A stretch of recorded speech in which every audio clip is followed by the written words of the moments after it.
राष्ट्रीय लोकदल के प्रदेश महासचिव एवं वरिष्ठ नेता महेश जाटव ने अपने ऊपर दर्ज फर्जी मुकदमे पर कड़ा ऐतराज जताया। उन्होंने पुलिस और प्रशासन के आला अफसरों से मिलकर ज्ञापन सौंपा और निष्पक्ष जांच की मांग की। महेश जाटव ने कहा कि राजनीतिक षड्यंत्र के तहत उन्हें झूठे मुकदमों में फंसाया जा रहा है। उन्होंने आरोप लगाया एनडीए गठबंधन में शामिल होने के बावजूद द्वेषवश उनके और उनके समर्थकों पर लगातार मुकदमे दर्ज किए जा रहे हैं। रालोद नेता ने कहा कि ये सब उन्हें और पार्टी को बदनाम करने की साजिश है। उन्होंने मामले में निष्पक्ष और पारदर्शी जांच की मांग करते हुए प्रशासन को 15 जून तक अल्टीमेटम दिया। महेश जाटव ने चेतावनी दी कि यदि तय समय सीमा में उचित जांच कार्रवाई नहीं की गई तो वो 15 जून को अपने समर्थकों के साथ धरने पर बैठेंगे। उन्होंने कहा कि लोकतंत्र में राजनीतिक द्वेष के चलते किसी को प्रताड़ित करना गलत है और वह अंतिम सांस तक न्याय की लड़ाई लड़ेंगे।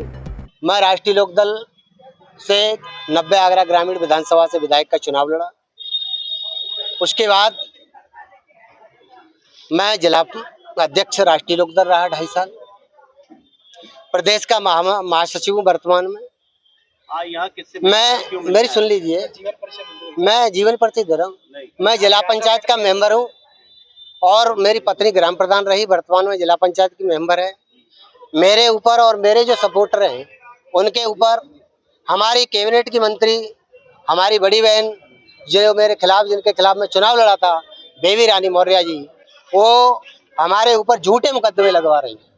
अब तक हमारे ऊपर लगभग 2-3 मुकदमे इस तरीके के लग चुके हैं और झूठे मुकदमों में चार्जशीट लग जाती है। जो क्रॉस में मुकदमा हुआ था, जो हम लोगों ने मुकदमा कराया, उसमें आज तक कोई कार्रवाई नहीं हो रही है। सीपी साहब से मिलते हैं, डीसीपी साहब से मिलते हैं, हम मुख्य सचिव से मिले, हम डीजीपी साहब से मिले लखनऊ में, और ये स्थिति है। अगर इस तरीके से अगर हमारा गठबंधन के साथी हैं, हम लोगों पर झूठे मुकदमे लगाए। हम चौधरी साहब से हमने अपनी शिकायत की है। देखिए ये माननीय मैं कोई गलत बात कह रहा हूँ, जो माननीय बेबी रानी मौर्य जी के ये एफआईआर दर्ज होती है थाने में, डीसीपी का सीधा आदेश होता है जिसमें महेश कुमार जाटव का नाम है इस एफआईआर में, और 307 में झूठा मुकदमा कायम हो जाता है। हालांकि में खैर कोई मेडिकल नहीं है, कोई कुछ नहीं है, तो वो सारी धारा हट गई है। पूरा मामला बताओ, कौन व्यक्ति है जिसके मुकदमे के साथ? हाँ, मैं बताता हूँ कि एक मेरा सपोर्टर है, नेमी चंद है, जेरा। इससे झगड़ा होता है 18 फरवरी 2025 को। इसके पिताजी इसके घर पर राइफल और बंदूकों से पथराव करते हैं, गोलियां चलाते हैं, वीडियो साक्ष्य है, सीसीटीवी फुटेज साक्ष्य है, मगर उसमें कोई कार्रवाई नहीं हो रही है। ये बंदा घर पे घेर लिया, ये और इसका एक छोटा भाई, दोनों मरने से बचे। इनका हमने मेडिकल कराया, हमने सिफारिश की। हमारा गुनाह इतना सा है, थाने में इनकी एफआईआर हुई।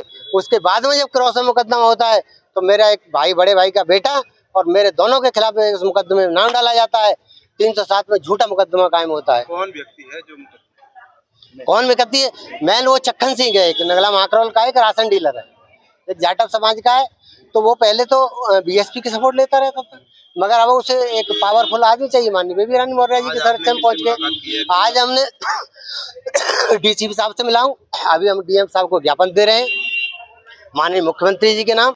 और उसके बाद 15 तारीख से 15 जून से हम अनिश्चितकालीन तहसील परिसर में धरने पर बैठेंगे जब तक न्याय नहीं मिलेगा। और यहाँ से न्याय नहीं मिलेगा तो हम न्याय की शरण जाएंगे, न्याय की शरण से न्याय लेंगे। और अगर न्याय की शरण से न्याय लिया तो जितने भी लोग हैं, चाहे वो आए विवेचना अधिकारी हो, चाहे और भी अधिकारी, कोई बच नहीं पाएगा। सबके खिलाफ 182 में कार्रवाई कराने का काम कर।